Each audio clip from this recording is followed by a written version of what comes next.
Boba Fett's Fire Spray class starship Lego set from the Ultimate Collector Series. Enjoy some Jedi Master level madness during your building time.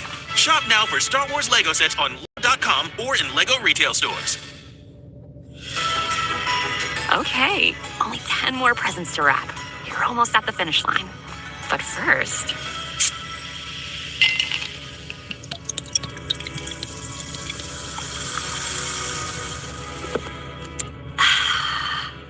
There, the last one. Your magic multiplies. With quality finds arriving daily through Christmas Eve, you'll save on Luxe Cashmere, the latest holiday.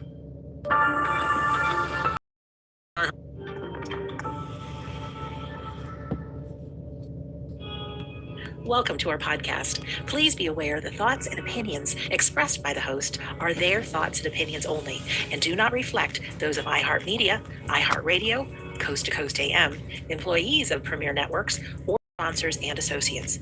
We would like to encourage you to do your own research and discover the subject matter for yourself.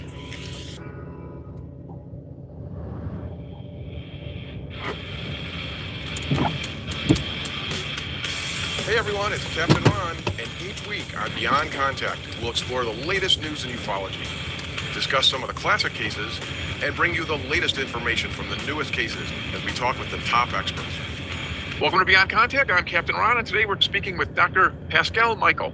Dr. Michael is a lecturer in psychology at the University of Greenwich, where he specializes in the study of psychedelics, psychical research, neuroscience, and clinical psychology. His research interests are broadly encompassed by exceptional human experiences, right up my alley. This would include, but not limited to, renaissances between near-death experiences, parapsychological phenomenon, precognition, psychedelics, ufological investigations, and other entity encounters.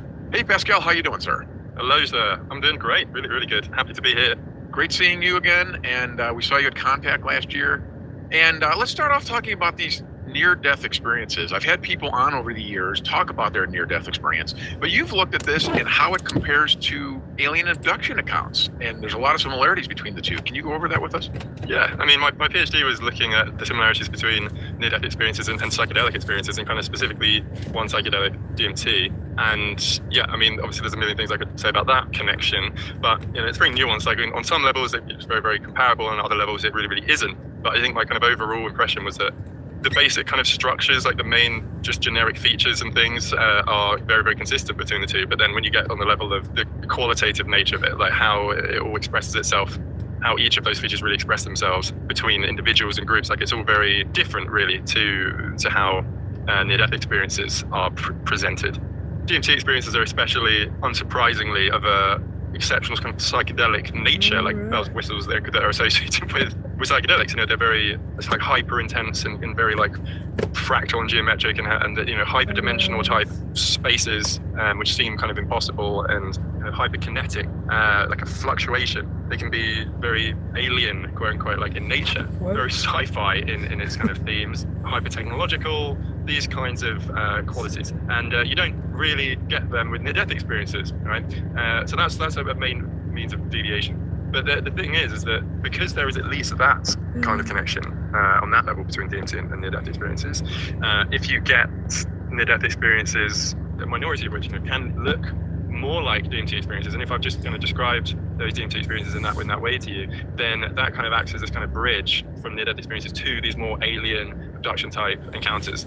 A minority, but it's still kind of unmistakable, these near-death experiences which look atypical and more weird to this extent, more DMT-like and therefore like more kind of extraterrestrial in some kind of nature. And that's very, very interesting to me because they seem different. They're an anomaly even within near-death experiences, which kind of are embraced as an anomaly in and of themselves, where people get excited about the implications of them and things. Yeah, so I basically did a little analysis of maybe a dozen or so accounts of near-death experiences I found just on YouTube, which were of this nature, which were like exceptionally kind of alien in some kind of way, And I did a kind of thematic analysis on it, and this is one of That's my radio.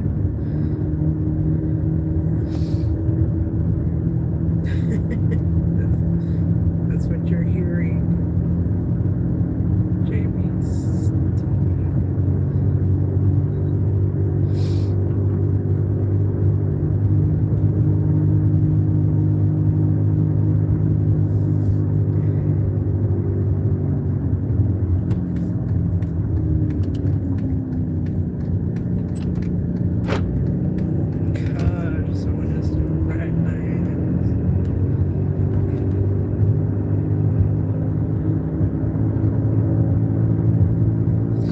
Anyways,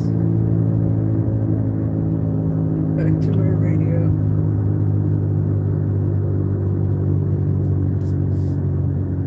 Things like presented contact loss just earlier this year.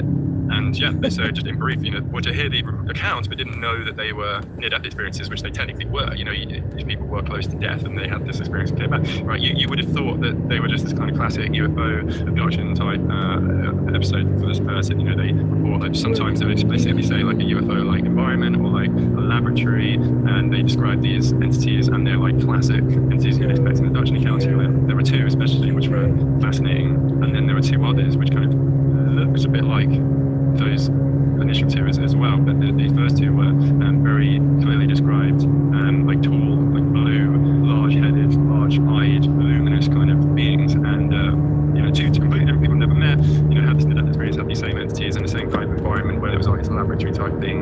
It was always quite matrix-like in the sense of being connected to some kind of technological thing, and this idea of how when they die, they kind of wake up into this kind of reality. Were the messages different though from those beings in a near-death experience versus an abduction experience? Like that was communicated from those beings to the experiencer?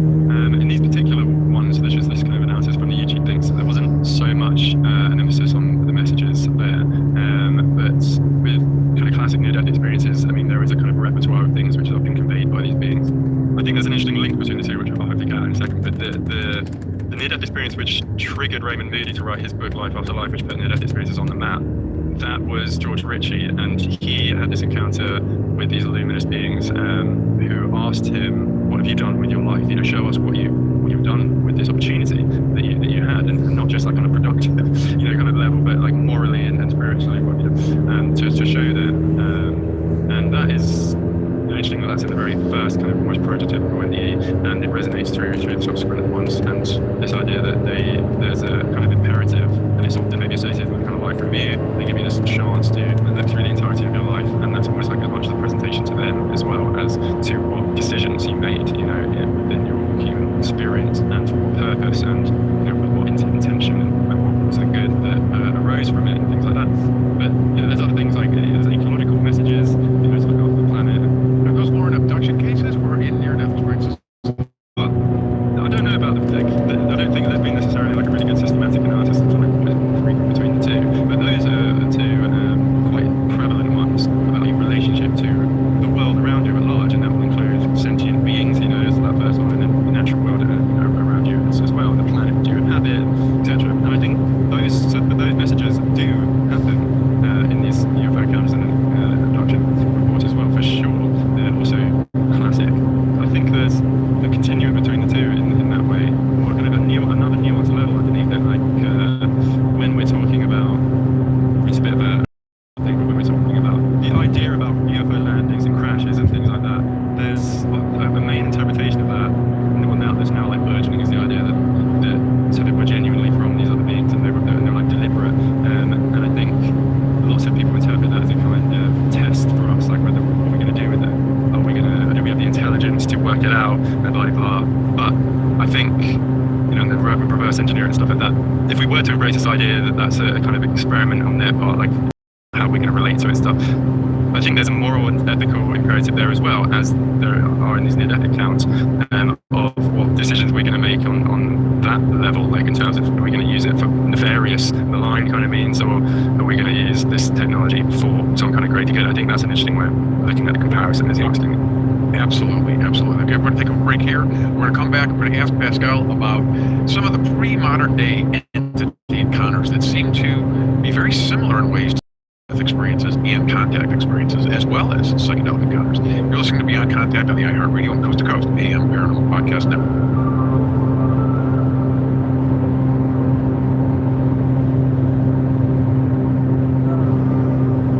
Let's be real. Life happens. Kids still. Pets shed. And accidents are inevitable. That's why you need a washable sofa that can keep up.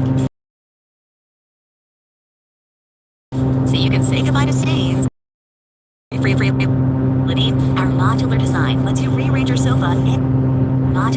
It's time to upgrade.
losing focus.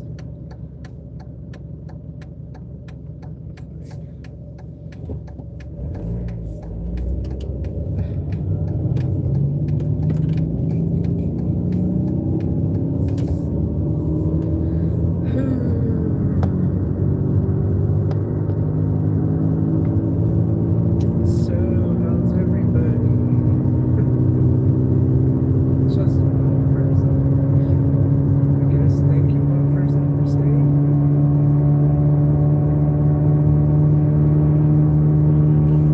Good. Very chill.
Ooh.